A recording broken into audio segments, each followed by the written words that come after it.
contract. Lalabas po yun sa website lang ng lungsod natin. Kaya halata eh. Halata yung mga gumagawa lang ng kung ano-anong kwento. Siguro kasi hindi naman lahat ang nakakaalam na nandun na siya sa website.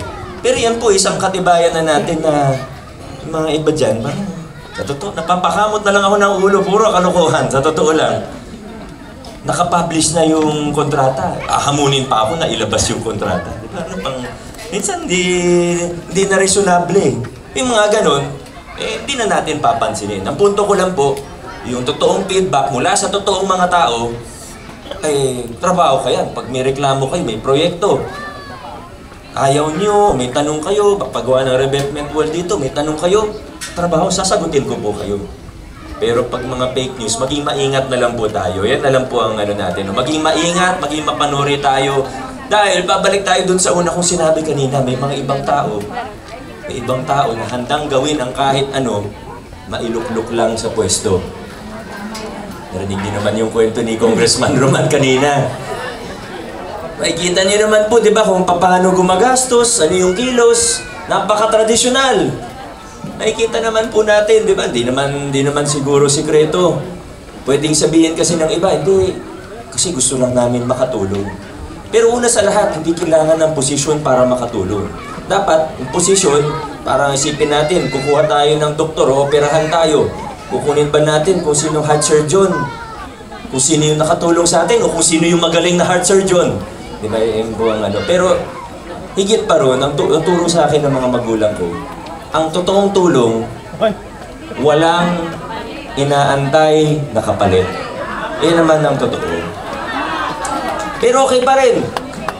Pagpalagay na natin na totoong gustong tumulong, tanungin natin, yung mga gastos na paggawa ng mga billboard, wala na tayo lumayo. Wala kang mabibili na billboard, wala kang marerentahan na billboard na 50,000 lang. Sa Ortigas Avenue, sa C5.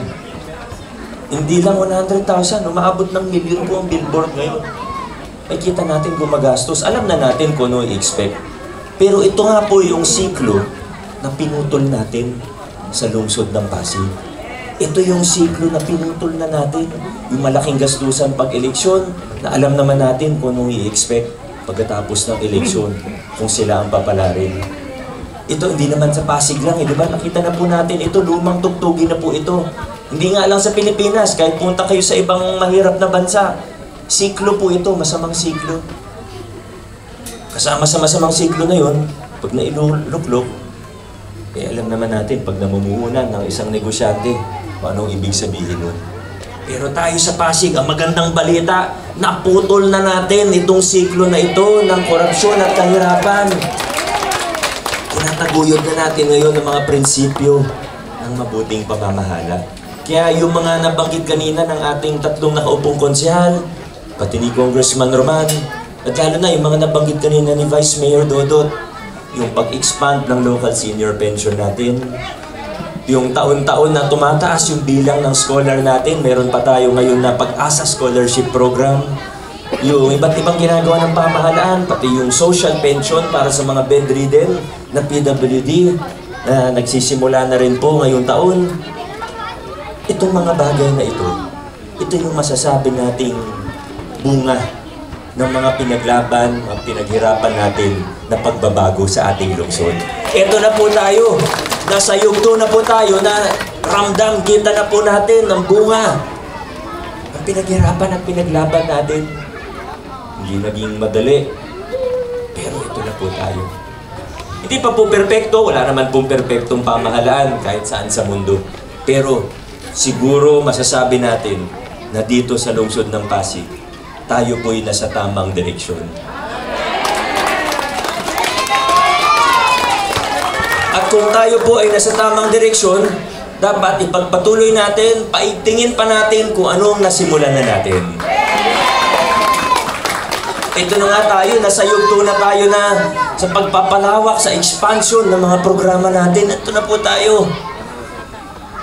Noong 2019, marami rin naman tayo nagawa na pagtagumpayan, inabutan tayo ng pandemya. Pero pandemya, nagtrabaho tayo, di po ba? Ginawa natin ng lahat ng kaya. Kung anong tulong pwedeng gawin, ginawa po natin noong panahon ng pandemya. Kaya pagkatapos ng pandemya. Pero alam niyo kung anong pinakamahirap na parte sa trabaho natin nung first term ko? Baka isipin po ng iba yung pandemya. Hindi po. Ang pinakamahirap na parte, yung pagpapakilala ng pagbabago na sinasabutahe ka ng iba. Tama yan. Bigyan ko po kayo ng isang halimbawa. Gusto natin malinis na pamamahala. May project ang lungsod. Walang kickback. Pinapaalala ko, pinapasabi ko sa mga kontraktor. Ang mayor ngayon, baka maano kayo ha, wala kayong ibibigay sa mayor kahit 1 piso. Kung kaya nyo babaan yung presyo ng kontrata, yun ang gawin ninyo kasi wala kayong ibibigay sa mayor. At sa totoo, kaya ang laki ng natitipid natin ngayon. Yung mga natitipid na yan, ginagamit yan sa susunod na taon. Kasi wala nang binibigay. Walang kickback, walang SOP. At di okay, malaking natipid. Pero, may mababalitaan ka. Pag patapos na yung project, babayaran na yung kontraktor, biglang may tatawag sa akin, Mayor, may problema. Bakit? Nagrereklamo yung kontraktor. Bakit? May konsehal. Meron daw silang 3%. At ganun. Sabi nga, wala. O siyempre, hanapin mo, susubukan mo i-entrap. Pero di naman natutuloy. Lalo na panahon ng pandemic, ang hirap. Swerte lang nila, hindi sila na-entrap. Pero yun po yung mga nangyayari nun. Gusto natin maayos sa pamamahala. May konsehal na maglalakad ng pogo. Iba-iba pa. Hindi naman sa paninira, pero dito talaga tayo nahirapan nung unang term. Kung sabihin natin, sa kabila, may mga kaibigan din naman tayo. Sa mga independyente, may mga kaibigan tayo sa kanila. Pero baka hindi natin sila kayang makatrabaho. Marunong tayo makisama. Ako marunong ako makisama. Kahit nung konsehal ako, nakita niyo naman po, ako lang mag-isa na independent. Pero nakipagtrabaho ako sa lahat. Pero ang hirap po, pag hindi natin kapareho ng prinsipyo. Pwedeng mabait naman.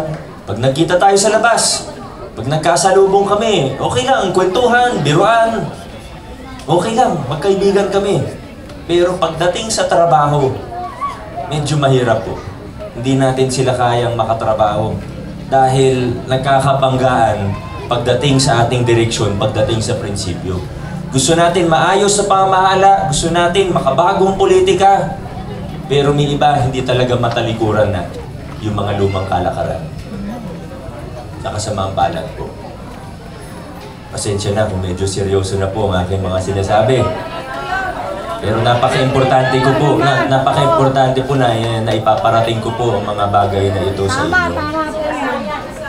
Kaya buti na lang, noong 2022, binigyan niyo po ako ng mga kasama, mga kasangga. Kasi binabangga natin dito, nga po, bilin yung pinag-uusapan eh. Pero mas madali po, mas kaya, mas malakas ang ating puwersa kung magkakasama tayo, kasangga natin, opo, congressman, pero higit sa congressman, vice mayor, hanggang mga konsehal. 2022, nagkaroon tayo ng congressman. Okay na po, di ba? Kahit di ko nabanggitin, Roman Romulo, ating congressman. Pero 2022, binigyan niyo ako ng matibay na vice mayor. Una, pumapasok. Hindi pala absent. Sobrang professional. 8 a.m. meeting, 7:59, nandun na po siya. Ganun ka-professional, Vice Mayor Dodot. Pero higit pa rito, tapat, maayos. Kapareho natin ang prinsipyo. Si Vice Mayor Dodot Jaworski po. Yung kasama nating 3 konsehal na papasok na sa ikalawang termino nila, totoo ring nagtrabaho. Si Konsehal Maro, siya po yung tumulong sa atin para bumaba yung mga binabayaran ng mga market vendor, yung TODA. Alam niyo po, wala nang binabayaran na prangkisa yung TODA ngayon. Yung maliliit na sari-sari store, kung hanggang 250,000 lang ang kita sa isang taon, yung business permit nila, libre na rin. Opo. Ang tumulong sa atin dyan para mabuo ang mga ordinansa na ito, si Councilor Maro Martires. Hindi po siya yung pumatay kay Delilah. Isa tayo sa unang nagpatupad ng Solo Parent Ordinance, yung allowance. Nagawa ko po yan sa tulong ni Councilor Angelo De Leon. Yung electrification, di ba dati, minsan nahihirapan tayo sa pagpapakabit ng kuryente. Pero sa tulong ni Consiel Buboy, kahit medyo may problema pa sa lupa, gusto natin legal, ligtas ang linya ng Meralco. Buboy Agustin ang tumulong sa atin. At ngayon naman, meron tayong 3 bagong kasama. Narinig nyo na naman po silang magsalita. Unahin ko na po yung number 10 sa ating mga balota.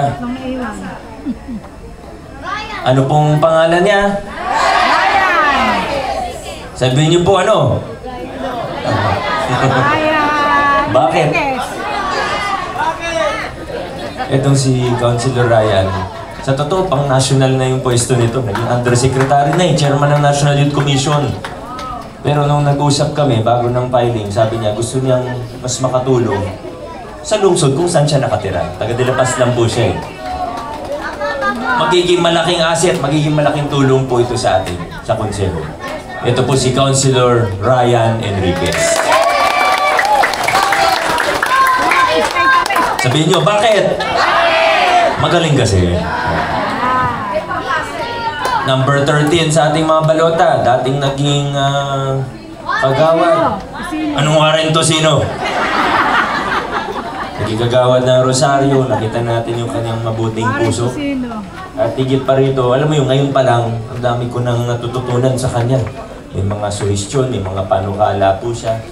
Excited na siya eh. Sabi ko, teka lang, huwag ka muna ako bigyan ng panukala. Manalo ka muna bago ka mag-propose. Sigurado na po ito, Warren Inocencio. At last but not the least, sabi nga, save the cutest for last. Oh. Number 15 sa ating mga balota, dating kagawad ng May Bunga. Maganda yung programa niya laban sa malnutrition. Marami rin tayong makukuha mula sa kanya. Magiging malaking tulong po sa atin sa konseho, Boye Raimundo. Mga kasama, marami na tayo ng pagtagumpayan mula 2019. 2022, mas bumilis po ang andar natin dahil kasama na natin pati Vice Mayor, majority ng ating konseho. Sana, yung mga kwento ko kanina, huwag po nating kalimutan pag tayo po ay pipili ng ating mga kandidato, lalo na para sa konseho. Wala na akong maisip na ibang salita pero sabihin ko na rin po, sana huwag niyo po ako bigyan ng lason sa konseho. Pasensya na po, ganun na yung pagkasabi ko. Pero seryoso po kasi yung pinag-uusapan natin eh. Kung tayo po ay naniniwala na tayo ay nasa tamang direksyon bilang isang lungsod, umaasa po kami na diretso po tayo. Pagpapatuloy natin, pahihintingin pa natin kung ano ang mga nasimulan na. Mga kaibigan, mga taga-barangay Santolan. Nandiyan pala yung idol ko eh. Kagawad Dale. Kap-kap, bahala mo ikaw ha.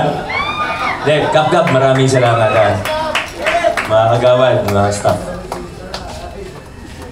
Kung tayo po ay nasa tamang direksyon, mga kaibigan, huwag na tayong lumiko. Mas lalo, huwag tayo mag-U-turn pabalik dun sa mga lumang kalakaran. Hayaan nyo sila kung gusto nilang bumalik sa mga lumang kalakaran nila kasi mas kumikita sila doon, mas nakikinabang sila doon. Hayaan mo sila, huwag natin sila intindihin. Basta tayo ang nakararami, ang mga Pasigenyo, maninindigan po tayo. Titindigan natin ang pagtataguyod ng mga prinsipyo ng mabuting pamamahala. Hindi tayo liliko, hindi tayo u-turn pabalik sa mga lumang kalakaran. Dire-diretso lang po tayo. Barangay Santolan, maraming salamat. Dire-diretso po tayo ngayong 2025. God bless Pasig City. Muli boto ang number 4 sa balota, Mayor Pico Soto. Barangay Santolan.